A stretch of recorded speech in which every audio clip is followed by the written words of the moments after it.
हर हर महादेव, श्री शिवाय नमः। शुभम। आज सोमवार है। आज सोम प्रदोष व्रत कथा को सुनेंगे।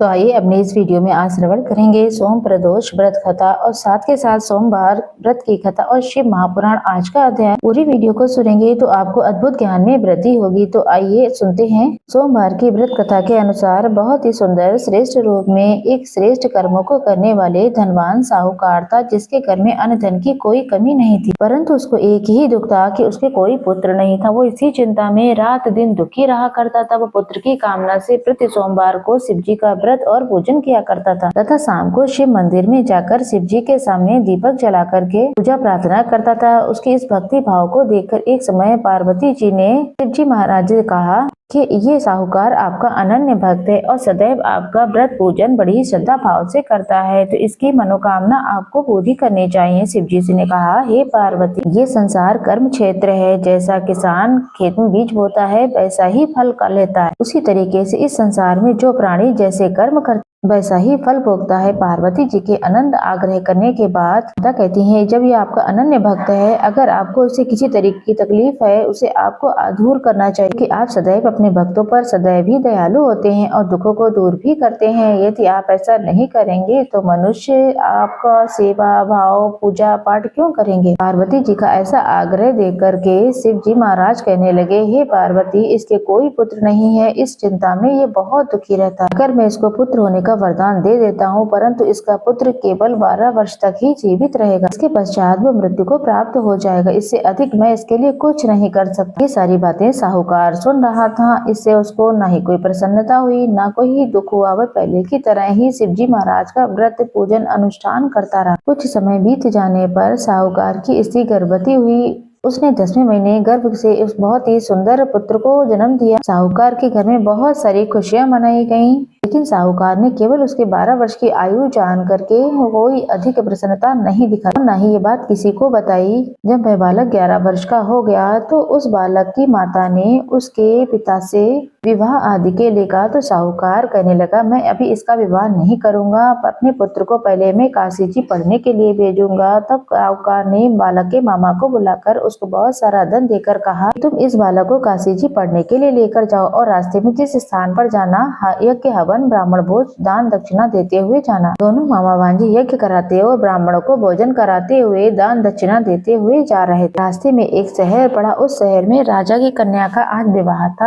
जो राजकुमार उससे विवाह करने आने वाला था वो एक आंख से काना था। उसके पिता ने ये बात बड़ी ही चिंताजनक थी। उन्हें डर था कहीं वर को देखकर कन्या के माता पिता विवाह के लिए मना ही नहीं कर दें। इस कारण जब उन्होंने अति सुंदर सेठ के लड़के को देखा तो उनके मन में विचार आया, क्यों ना द्वारचार का पूजन जो है इस लड़के से ही करा लिया जाए। ऐसा विचार करके वर के पिता ने उस लड़के और उसके मामा से बातचीत की। वो इस काम के लिए राजी भी हो गए। तब उस लड़के को वर के कपड़े पहना करके घोड़ी पर चढ़ा करके दरवाजे पर ले गए। सारे कार्य प्रसन्नता पूर्वक हो गए। तब वर के पिता ने सोचा, अगर विवाह कार्य भी इसी से करा लिए जाए तो क्या ही बुराई है। ऐसा विचार करके लड़के और उसके मामा ने कहा, ठीक है। तब वो फेरों और कन्यादान के काम के लिए भी राजी हो जाते हैं। तब सेठ ने कहा, इसके बदले मैं तुम्हें बहुत सारा धन दूंगा। फिर क्या था, उन्होंने ये बात स्वीकार कर ली। विवाह के कार्य बड़े ही अच्छी तरीके से संपन्न होने लगे। जिस समय लड़का जाने लगा उसने राजकुमारी की चुनरी के पल्ले पर लिख दिया कि तेरा विवाह तो मेरे साथ हुआ है, परंतु जिस राजकुमार के साथ तुम्हें लोग ये भेजेंगे वो एक आंख से काना है। मैं तो काशी जी पढ़ने जा रहा हूँ।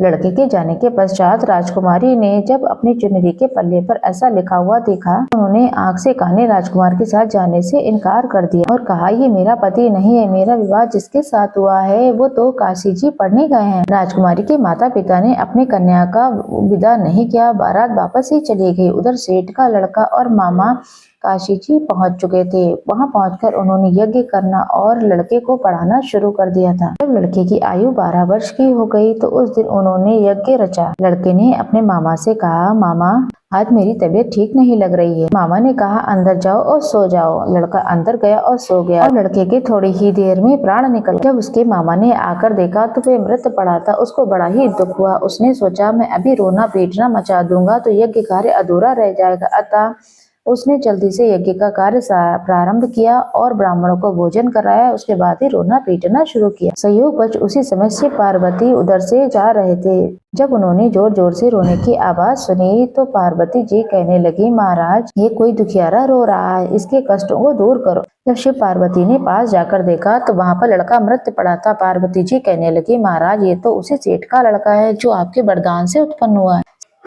शिव जी कहने लगे, हे पार्वती इसकी इतनी ही उम्र थी। तो पार्वती जी ने कहा कि हे स्वामी इसे और आयु दे दो, नहीं तो इसके माता पिता तड़प तड़प कर मर जाएंगे। पार्वती जी के बार बार आग्रह करने पर तब शिव जी कहते हैं इसकी इतनी ही आयु थी और ये अपनी आयु भोग चुका है। तब पार्वती जी ने कहा कि स्वामी इसे और आयु दे दो, नहीं तो इसके माता पिता तड़प तड़प कर मर जाएंगे। पार्वती जी के बार बार आग्रह करने पर शिव जी ने उसको जीवन दान दे दिया। शिव जी महाराज की कृपा से लड़का जीवित हो गया। शिव पार्वती कैलाश की तरफ चले गए। शिक्षा पूर्ण होने पर वह लड़का और मामा उसी प्रकार यज्ञ हवन दान पुण्य ब्राह्मणों को भोजन कराते दक्षिणा देते घर की तरफ चल दिए और रास्ते में उसी शहर में पहुंचे जहाँ पर उनका विवाह हुआ था। विवाह वाली जगह पर वहाँ पर जैसे ही पहुंचे वहाँ पर भी उन्होंने यज्ञ का कार्य आरंभ कर दिया। लड़के के ससुर ने उसे पहचान लिया और अपने महल में लेकर गए। खूब खातिर की उसकी, साथी दास दासियों सहित बहुत ही आदर पूर्वक लड़की और जमाई को विदा कर दिया। जब वो अपने शहर की तरफ निकट पहुंच ही रहे थे तो मामा ने कहा पहले घर जाकर खबर देकर आता हूँ। उस समय लड़के के मामा घर पहुंचे तो उस समय लड़के के माता पिता छत पर बैठे हुए थे और उन्होंने ये प्रण ले रखा था कि यदि हमारा पुत्र सकुशल लौट कर आएगा तो हम राजी खुशी नीचे आ जाएंगे, नहीं तो अपने छत से गिरकर ही अपने प्राण दे देंगे। इतने में उस लड़के के मामा ने आकर